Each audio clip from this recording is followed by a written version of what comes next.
Good morning to all my friends and family, and welcome to Jim's 5 a.m. Club. I'm down here by Circular Quay, and as you can see, it's a very still and beautiful day. It's an awesome day. I'm just going to do a little chat today about a book summary, and let me just find out what we're going to be talking about. And the book summary that I'm going to chat to you about today is an awesome one. I did this summary 12 months ago and published it on Facebook. I got I got one like for it. But this time round, what I'm going to do is I'm going to do a vlog on it, just to pass on some of the learnings that I got from this book summary, and to hopefully get you to appreciate the beauty of this wonderful book. The book is called Code of the Extraordinary Mind. The Code of the Extraordinary Mind, and the author is Vishin Lakhiani. So what I absolutely love about this book is that the author comes up with her own language, and she's got her own words that she's compounded and put together, which are very effective, very entertaining, and quite memorable. So the first thing she talks about is she talks about a thing called the culturescape. Culturescape. I've never heard of culturescape before, but it's the landscape, but from a cultural perspective. And what she's basically, or what Vishin talks about, I don't know if Vishin is a male or female, it's irrelevant. What Vishin talks about is that we all are brought up in a culture where we adopt rules and a lifestyle based on what we've absorbed from our parents, our friends, our family, and all the other people in the culture that we grow up in. And there are many rules that we've brought up with that are well past their use-by date. And I'm sure that a lot of us are aware of this, and there's an internal conflict that we all seem to battle with in our lives as to whether or not to follow the rules that have been passed on to us, and whether or not those rules serve us or not. So the culturescape, just have a sit and think, you know, what culture have you been brought up in? Now, some people have been brought up in a modern culture where there's not much time and substance behind it. It's go as the flow, and please yourself. And others have been brought up in cultures which are thousands of years old, with rules and lifestyles that continue to go unquestioned and unabated. And the author comes up with another beautiful compound word. It's called brules. B-R-U-L-E-S.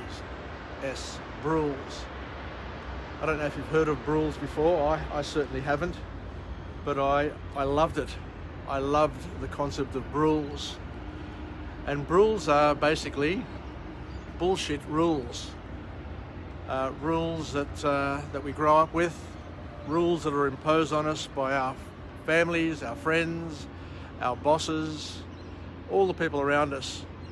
And they're rules which don't necessarily serve us, because we all have a different calling in our lives. We all have different ambitions. We all have different plans, different dreams. So the brules, the general brules or rules that society thrusts upon us are not necessarily all that useful. So the author describes them as brules, bullshit rules. Have a think of the rules that you have surrounding you and your life. Geez, I just look back over the years in all the organisations that I've worked with, in all the teams that I've worked with, at events that I've attended, and you know, there are rules everywhere, and other sorts of rules that we come across are unwritten rules.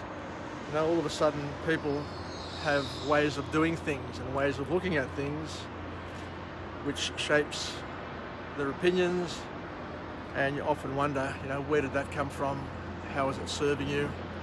And why are you still holding on to it?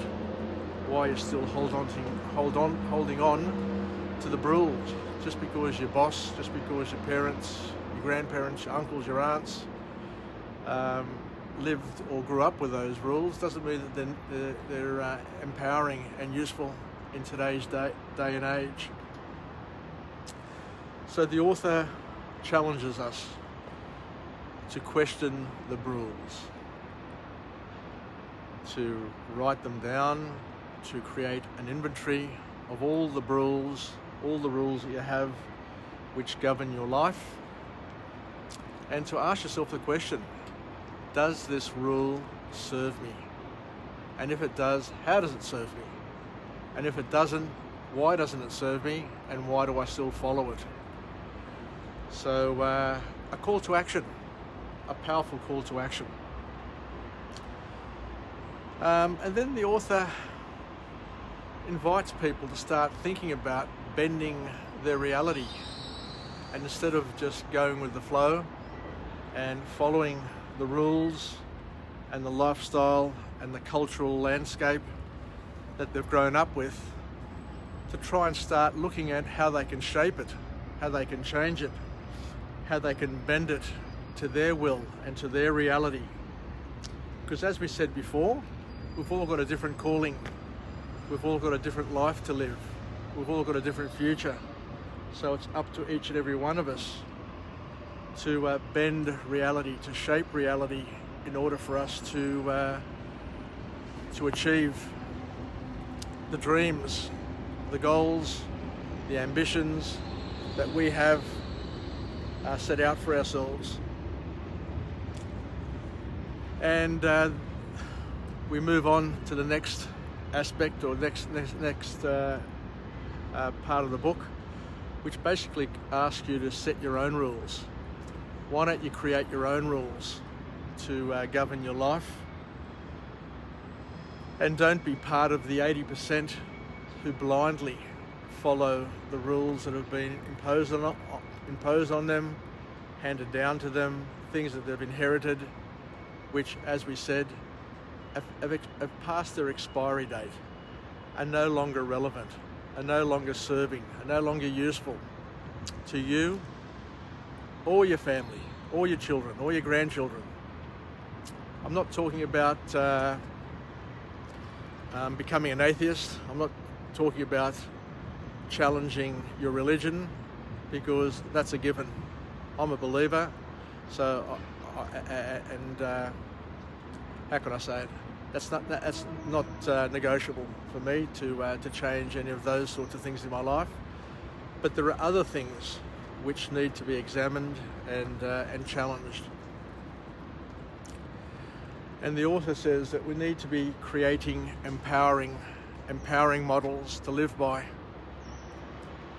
and to examine, once again, as we said, the rules, both the written rules and the unwritten rules, and ask ourselves the simple question, is this rule serving me?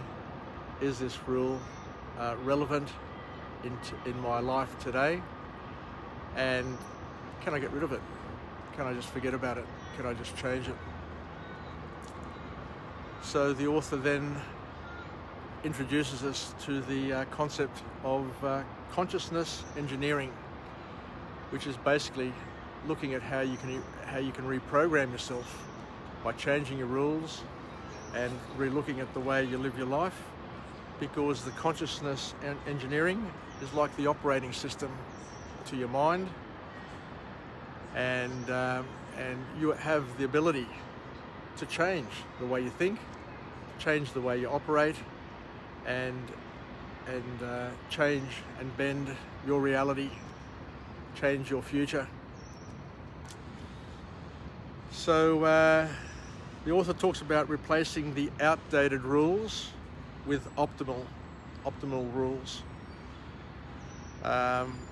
and to optimize your rules in terms of the way you parent, the way you love, the way you exercise, the way you work, because we've realized now, we've learnt now with COVID-19 that the way we work is changing. I was watching my daughter the other night. She stayed over at our house with her children, and she was working remotely using her laptop, her phone, her Zoom meetings, and she was just working like she's working in an office, but she's working from home, and she's working at different hours, so there's a lot more flexibility there now to enable her to raise her family and continue her work.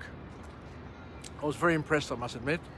I was very impressed at the way the younger people now are using technology and the way they're challenging the rules and just finding other ways, other options to do what they want to do and to get on with their lives.